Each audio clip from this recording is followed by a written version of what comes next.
Hi, I'm your host Vasco Duarte. Welcome to the Scrum Master Toolbox podcast, where we share tips and tricks from Scrum Masters around the world.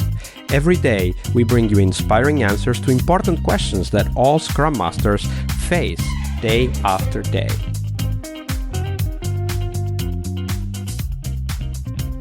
Hello everybody, welcome to our Success Thursday. This week we have with us Anna Mbengam. Hey Anna, welcome back. Hello, Vasco. Thank you. Great to be back. So Anna, on Thursdays we talk about success, and we will in a second. But first, share with us, what's your favorite retrospective format and why? Oh, I love this format. My favorite retrospective format, I love this one specifically because it puts me in the place of understanding and alignment with the team, and is stop, start, continue. Sometimes when I first started, when I first started my Scrum Master role, I was in the business of wanting to make change, wanting to implement all these new things that I know and what it will help the team to do. Then I realized that, take a step back. Let's take it from the team perspective. So the stop, start, continue, I typically do it the first time that I'm doing retrospective with the team. If I just joined the team, to understand what are some of the things that work that they don't want to do anymore moving forward from a team perspective. What are the things that they want to start doing? Because then now it's helping me to understand what are some of the workshops, trainings, or activities that I will be helping the team to do. And for the things that they want to continue doing, how can I embed myself in helping them, making sure that they get into that in achieving what they want to continue doing, right? So like I said, I love to use this with new teams, and I think that once you use this type of, you don't get to the place of guessing and checking. What sometimes we get into the role we're asking, oh, what should I do, or but no, they would normally tell you, right, outright what it is that they want to do. So you don't keep guessing on how to. I really love how you put it at the start, like that this format puts you in the place of understanding and alignment, because this is a very important part of the work that we do. We need to be aligned with the team, because at the end of the day, we are there to support the team, right? And if we are pushing the changes which we know are needed, but they are not ready to get that they are needed, then it will put us in a place of conflict and contradiction. But if we can use the retrospective format to listen to the team, that gives us a lot of power to influence them, because at the end of the day, we are there to help them fix and to improve the things they want to fix and improve. Absolutely. Yeah.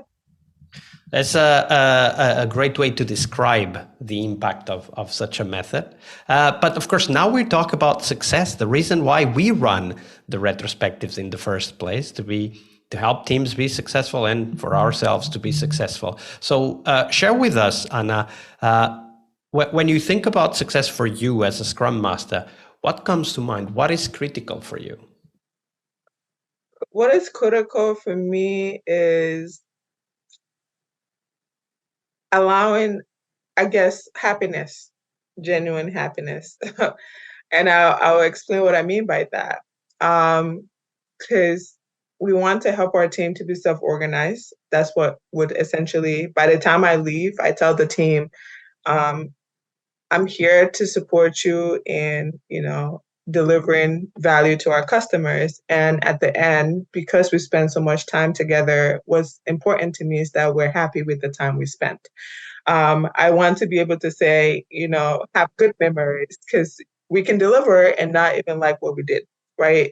But the people we spend the time with is very important. So I am big into a lot of personal interactions, as far as like understanding people's birthdays, celebrating them, understanding, if there's something that's good in their life, holidays, different holidays on the team, spending those times to really understand team members as much as I understand their work.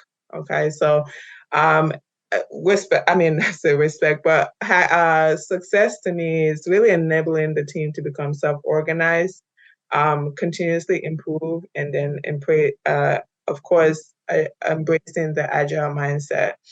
And it's when I see teams taking ownership, right, and also collaborating effectively with each other, and we're of course delivering to our customers, but then maintaining a positive team culture, respecting each other, and also being open to having difficult conversations.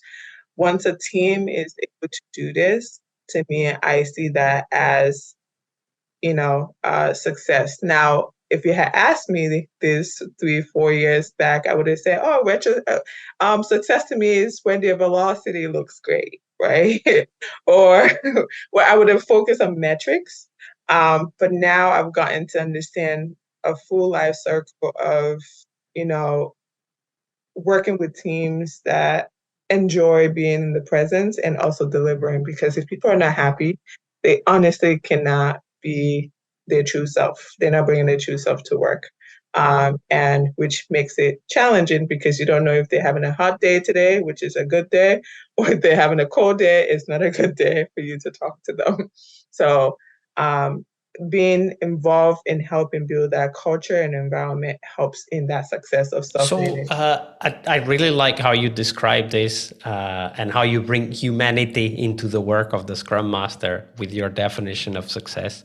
But of course, knowing it is the first step. Then we have the rest of the work. And the rest of the work, of course, also means assessing where the team is regarding all of these aspects that you just mentioned. So how do you keep yourself honest and self-accountable to this definition of success? What do you do regularly to Mhm. check in with the team and learn if they are moving towards that definition of success? Absolutely. So, one of the ways that I've done so far, one, I would highlight I have one-on-ones to this day with team members, to just assess. When I first meet them, I ask what cadence work for them, and throughout our relationship, I ask, does this still work, and whatever. And so, if yes, I will get the chance to see where they're at. Secondly, when I am leaving, so I have training, army training that I do take 2 weeks leave, in light of looking if we're self-organized and managed, that's 2 weeks. I'm not going to be there. So what happens? So I get a chance to help them to create an itinerary for who's going to do all these different activities that I used to do. So it's not one person's role to do. Everybody on the team is engaged. From event, yeah, everybody gets to. So I put in the different days that we have different events, and allow the team and say who would like to do what, right? And when I'm not here, I come back. It was executed just as that, right? To me, it meant one, that took ownership of what they needed to do, and two, they were able to self-organize and collaborate with each other, right? In the event that I'm not here. To me, that brings joy to me and also shows that there was essentially success in that dimension there. Absolutely. And this stepping away and then coming back and seeing how things have evolved, I think it's a great way for us to realize, is the team moving towards what we consider our definition of success? And you have that training that comes in on a regular basis. But for those of you who don't have that, let's call it excuse to step away. Maybe you can't step away for 2 weeks, but you can certainly step away for a day, for example, right? Like step away for a day because there are other meetings going on in the organization that you need to participate in, and then let the team know, okay, so I'm going to be away that day. How are you guys planning to take over, I don't know, the retro or the daily or the conversation with the product owner, whatever that might be. And then when coming back, then also assess that with the team. How did that day go? Like what were the things that were easy or hard, or what went well, what needs to be improved? And I think that's a great way kind of to step away so that they can step into that space. Absolutely. Absolutely. Great story. You gotta Great give them a chance. You gotta give them a chance. Well said. Well said, Anna. Thank you for sharing that. Absolutely. Part of a successful Scrum Master job is to help the product owner. Tomorrow we explore that critical role in Scrum, the product owner role. Tune in to learn about product owner anti-patterns, what you can do to help the product owner, and a real-life example of what a great product owner is and what made it so. Tomorrow on our Friday Product Owner episode. See you tomorrow. We really hope you liked our show. And if you did, why not rate this podcast on Stitcher or iTunes? Share this podcast and let other Scrum Masters know about this valuable resource for their work. Remember that sharing is caring.